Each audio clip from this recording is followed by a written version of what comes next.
the Arizona Diamondbacks got handed $500 million yesterday. Who wouldn't take that? I thought that the Diamondbacks were playing for a new stadium because Chase Field's been around for 24 years, and I love Chase Field. It's a bit like an airplane hangar, but I absolutely love Chase Field, love its location, love Phoenix, Scottsdale, in like Flynn, but it's old. Lest you think that the only new stadiums required are for Oakland in Vegas and for Tampa in Tampa. The new stadium journey is like a pipeline. It's always full. It's just got teams at different places along the way. There are teams that are building. There are teams that are searching for funding. There's teams that have secured funding and getting ready to build, getting ready to renovate. And the Diamondbacks wanted to be and find their rightful place in their pipeline, in the pipeline of baseball stadia, and they got it. The House of Representatives approved a funding measure where they will get up to $500 million to renovate Chase Field. That means the air conditioning is going to work. That means the roof's going to work. That means you're going to get a smaller capacity with more areas for opportunities to get together as a community and spend money to socialize.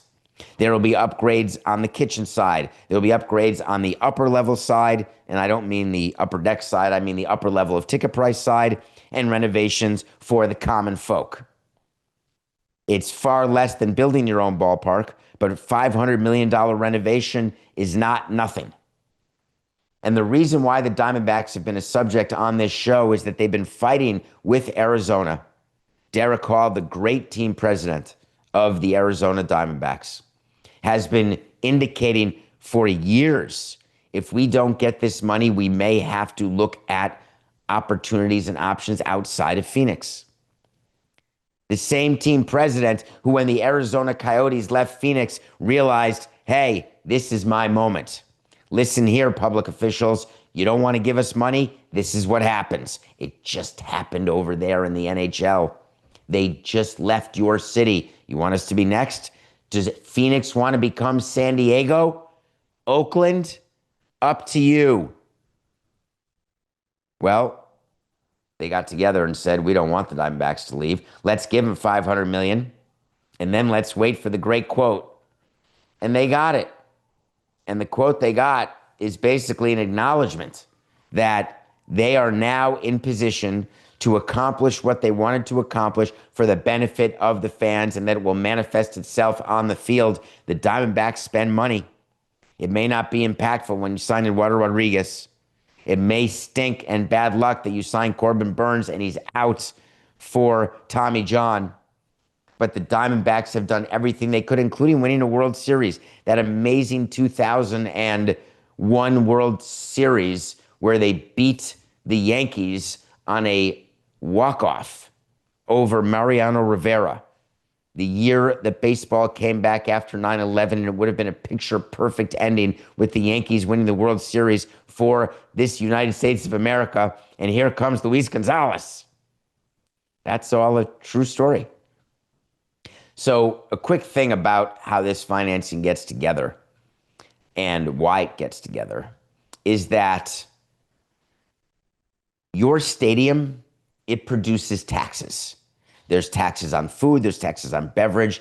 It produces taxes that players pay or that employees pay for work that's done in that stadium. There are tricks that can be done that are totally legal, that draw like an invisible fence around a certain area. And it's called the tax increment district. You can call it that. You can just call it a neighborhood if you want. It doesn't really matter. What happens is that you can convince the public authority that it's a total but for. If you don't build or renovate a stadium here, you're not going to collect any taxes at all. We'll have the stadium, you'll collect the taxes, and then give it to us. And that'll pay for the stadium. Therefore, you've got the stadium, you've got the same amount of tax revenue as though you didn't have a stadium, but you get the ancillary benefit of having a professional sports team. How do you like that argument? You like them apples? Well, that argument seems to work, especially when you've got a state senator in Arizona who hands it to you on a platter and says if the Diamondbacks were to go away, you make the valley downtown equivalent to Death Valley. Cha-ching! The minute you hear public officials talking that way, you've won. Definitionally, you've won. Now all that has to happen is the governor needs to sign it, except the governor came out and said, I love this, which means it's going to be signed, which means the Diamondbacks are getting $500 million, which means that baseball doesn't have to worry about the Diamondbacks going anywhere. They're staying in Phoenix for the long run. Not announced yet, but coming, obviously, a lease extension along with this tax money. Back in April of 2023, we've been carrying this for over 2 years. That's how long we've been talking about the Diamondbacks issue. I told you that the Diamondbacks will get a new stadium. Coca's making me take a no on the wait to see from April 12th of 2023. I guess I will take the no, but what I should have said is, and what I meant to say, is that the Diamondbacks will get a new stadium. Whether it means renovated Chase or a new building, they are not leaving Phoenix. That's what the wait to see should have been, Coca.